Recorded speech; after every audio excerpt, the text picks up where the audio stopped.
જય શ્રી કૃષ્ણ વિદ્યાર્થી મિત્રો, કેમ છો બધા? નીલકંઠ કોમર્સ સ્કૂલ મોરબી તમારા બધાનું સ્વાગત કરે છે. આજે ફરીથી એક્સલન્ટ ઇંગ્લિશની આ standard 11th English text book video સિરીઝમાં આજે આપણે unit 2 read 3 the secret of the machine, જેનો આપણે પાર્ટ 1 છે અગાઉ છે આપણે જોઈ ગયા છીએ, તો પાર્ટ 2 છે આપણે હવે શરૂઆત કરવા જઈ રહ્યા છીએ. તો મને આશા છે કે તમે પાર્ટ 1 છે એને વ્યવસ્થિત રીતે તમે અભ્યાસ કર્યો હશે. ન સમજાય તો 2 થી 3 વખત વિડીયો છે તમે જોઈ શકો છો, અથવા તો તમને કોઈ પણ જગ્યાએ ક્વેરી હોય તો તમે મને વોટ્સઅપ ઉપર પણ તમે મારી સાથે ચેટ કરીને અથવા તો કોલ કરીને પણ મને પૂછી શકો છો. વિદ્યાર્થી મિત્રો, આ ચેનલ છે એને સબસ્ક્રાઈબ ન કરી દો, સબસ્ક્રાઈબ કરી લેજો અને લાઇક અને શેર કરજો કે જેથી કરીને તમે બીજા વિદ્યાર્થીને પણ એનો લાભ છે મળતો રહે. મને આશા છે કે તમને આ વિડીયો છે ગમશે. આજે આપણે the secret of the machine એટલે કે રૂડયાર્ડ કિપલિંગની જે આ પોયમ છે એનો સ્ટાન્જા 4 છે હવે આપણે આગળ જોવા જઈ રહ્યા છીએ. કે સ્ટાન્જા 1, 2 અને 3 છે એની અંદર શરૂઆતમાં એમ કીધું હતું કે ભાઈ મશીનો છે એને ધાતુની ક્યારીઓમાંથી લાવીને એને પીગાળવામાં આવે છે, એને પીગાળીને અલગ અલગ સાધનો વડે એને આકાર આપવામાં આવે છે, એને ઘસવામાં આવે છે. ત્યાર પછી યંત્રો છે એને ઝાઝી જગ્યાની જરૂર નથી પડતી, એને ચલાવવા માટે ઝાઝી વસ્તુની પણ જરૂર નથી પડતી. પાણી, કોલસો, તેલ છે, ઇલેક્ટ્રિસિટી છે એટલાની જરૂર પડે છે મશીનોને. ત્યાર પછી મશીનો છે એ આપણને 24 કલાક છે અમે એને કામે લગાડી દઈએ આપણે મશીનોને, એટલે 24 કલાક આપણી સેવા કરે છે. ત્યારબાદ મશીનો જો અલગ અલગ એના કાર્યો છે કે છાપી શકે છે, ઉડી શકે છે, તરી શકે છે, ડૂબકી લગાવી શકે છે, વાંચી શકે છે, ઘસડી શકે છે, ખેંચી શકે છે, ધકેલી શકે છે, ઉપાડી શકે છે. ઘણા બધા કાર્યો છે આપણા જીવનની અંદર એ મશીનો છે આપણા અભિન્ન બની ગયા છે. હવે મશીનો છે એના આપણા જીવનમાં ઘણો બધો આપણને ઉપયોગી બન્યા છે, પણ મશીનો એક આપણને વિનંતી કરે છે. શું વિનંતી કરે છે જોઈએ આપણે પોયમમાં કે બટ રિમેમ્બર, પણ યાદ રાખજો, પ્લીઝ મહેરબાની કરીને, the law by which we live. The law એટલે કે કાયદો, કાનૂન, નિયમ, બાય વિચ કે જેના દ્વારા વી લીવ એટલે કે અમે જીવીએ છીએ. અમે જે કાયદા દ્વારા જીવીએ છીએ, અમે જે કાનૂન દ્વારા જીવીએ છીએ એ યાદ રાખજો. શું કાયદો કાનૂન છે એનો? તો કે we are not built to comprehend lie, એટલે કે અમે જુઠ્ઠાણું સમજવા માટે. કમ્પ્રિહેન્ડનો અર્થ શું થશે? સમજવું. બિલ્ટ એટલે કે બાંધવું અથવા તો બનાવવું. અમને બનાવાયા નથી, અમને બાંધવામાં આવ્યા નથી. ટુ કમ્પ્રિહેન્ડ એટલે કે સમજવા માટે. લાય એટલે કે જૂઠું, ખોટું સમજવા અમે બાંધવામાં આવ્યા નથી. આપણે રોબોટ મૂવી જોયું છે એટલે એમાં સરસ મજાનો આપણે જે ઓલો વશીકરણ છે હીરો ટૂંકમાં, અને એનો રોબોટ છે ચિટ્ટી. એ ચિટ્ટી રોબોટ છે એને આપણે ઓલો મિલિટરી ટેસ્ટ માટે એને લઈ જાય છે, મિલિટરીની અંદર એની એન્ટ્રી અપાવવા માટે. પણ પેલો જે પ્રોફેસર છે એ શું કરે છે તો કે એને કન્ફ્યુઝ કરે છે અલગ અલગ સૂચનો આપીને. પછી લાસ્ટમાં એક કમાન્ડ આપે છે કે કિલ વશીકરણ, વશીકરણને મારી નાખો. જેણે એને બનાવ્યો હતો એને મારવા માટે શું કરે છે તો કે આગળ આવી જાય છે, એને મારવા માટે આગળ વધે છે. શું એ ભલે ને સુપર રોબોટ બનાવ્યો હતો, આપણે કલ્પના કરીએ એ મૂવીની અંદર, પણ એ રોબોટ છે એને ટૂંકમાં પોતે એ સમજી નહોતો શકતો કે જે માલિકે મને બનાવ્યો છે, ક્રિએટરે, સર્જકે, એને મારે મારવો જોઈએ ને. એટલે કે યંત્રો છે એ જૂઠું સમજી શકતા નથી. એને જે કમાન્ડ આપશો, જે કરવાનું કહેશો એ કરી નાખશે, પણ એ ખોટું સમજી શકતા નથી. માનવ છે ડગલે ને પગલે ખોટું બોલતો હોય, પણ યંત્રો છે ખોટું બોલી શકતા નથી. ખોટું કરી પણ એ સાચું જ કરે છે, એ ખોટું કરી શકતા. એને જે સાચું એટલે કે ખોટું એને કંઈ ખબર પડતી નથી એમ આપણે માનીએ. એ ખોટું પણ કરી શકે, સાચું પણ કરી શકે, પણ જેવો કમાન્ડ આપો એવું એ કરી શકે છે. We can neither love nor pity nor forgive. અમે પ્રેમ પણ કરી શકતા નથી કે દયા કે માફી પણ આપી શકતા નથી.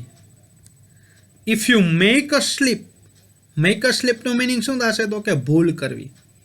જો તમે ભૂલ કરશો ઇન હેન્ડલિંગ એટલે કે જાળવવામાં અથવા તો ચલાવવામાં, અમને યુ ડાય, તમે મરશો.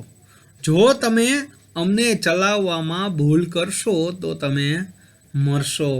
એટલે કે ઘણા યંત્રોના અકસ્માતો ઘણા બધા થાય છે વિદ્યાર્થી મિત્રો. તમને ખબર છે કે આપણે મોરબીની અંદર સિરામિક ઉદ્યોગ છે એની અંદર અઢળક વર્ષ દરમિયાન એક બે એવા એક્સિડન્ટ થઈ જ જતા હશે, ભૂલમાં બની જતા હોય, પણ અકસ્માતે એ મશીનો છે એની અંદર તમે આવી જાઓ એટલે મશીન છે ઊભું રહી જવાનું નથી. તમારા ઉપર દયા નથી કરવાની, લે આ માનવ છે એમાં પડી ગયો છે તો આ હું ઊભું રહી જાઉં થોડીક વાર, એવું એ થતું નથી. એટલે મશીનો છે એ ખોટું શું છે સાચું શું છે પ્રેમ કરી શકતા નથી, દયા કરી શકતા નથી, કે માફી પણ આપી શકતા નથી. મશીનો છે આ સરસ મૂવી સીન છે કે વશીકરણ છે અને ઓલી રેડ ચીપ છે લગાવી દીધી હતી, જે ટૂંકમાં ડિસ્ટ્રોયર ચીપ હતી, જેની વિનાશ જ કરે એ ચીપ લગાવો એટલે. તો એ ચીપ દ્વારા આ પોતાના માલિક છે એને પણ એ મારવા માટે આગળ વધી જાય છે રોબોટ છે. તમે જોઈ શકો છો કે ક્યારેક ક્યારેક આપણે ચકરી હલાવતા હોય એટલે સામાન્ય છરી હલાવતા હોય તો આપણને શું થઈ જાય, લાગી જાય, હે ને એવું. તો આવી રીતે હાથ આવી જાય તો આવ સાફ થઈ જાય ને બધું. એટલે વિદ્યાર્થી મિત્રો આપણે યંત્રો છે એ આપણા જીવનનો ભલે અભિન્ન અંગ હોય પણ આપણને એ ચલાવવામાં ખાસ આપણે કાળજી પણ રાખવી જોઈએ. જીવનની અંદર આપણને થોડા ઘણા શબ્દાર્થો આપેલા છે કે લો એટલે કે નિયમ અથવા તો કાયદો, એટલે કે એક્ટ. ત્યાં પછી કમ્પ્રિહેન્ડ એટલે કે સમજવું, અન્ડરસ્ટેન્ડ થશે. ત્યાં પછી અ લાય એટલે કે જૂઠું, ખોટું, અનટ્રુથ અથવા તો ફોલ્સ. પીટી એટલે કે દયા કરવી. ત્યાર પછી ફોરગીવ એટલે કે માફ કરવું. પછી મેક અ સ્લીપ એટલે કે ભૂલ કરવી, મિસ્ટેક, મેક અ મિસ્ટેક. ત્યાં પછી હેન્ડલિંગ એટલે કે સંભાળવું, ચલાવવું, ઓપરેટિંગ. ડાય એટલે કે મરશો, મરવું. રેડી. ત્યાં પછી આપણે લાસ્ટ સ્ટાન્જા જોઈએ, સ્ટાન્જા નંબર 5. રૂડિયાર્ડ કિપલિંગ છે સ્ટાન્જા 5ની અંદર કહે છે કે ધો જો કે અવર સ્મોક એટલે કે અમારું પ્રદૂષણ મે હાઇડ એટલે કે સંતાડી દેશે કદાચ ધ હેવન્સ એટલે કે સ્વર્ગ અથવા તો આકાશ, ફ્રોમ યોર આઈસ એટલે કે તમારી આંખોમાંથી, તમારું જે આકાશ છે સ્વર્ગ છે એ કદાચ અમારું પ્રદૂષણ છે એ સંતાડી દેશે. ઇટ વિલ વેનિશ, તે અદૃશ્ય થઈ જશે, પ્રદૂષણ છે.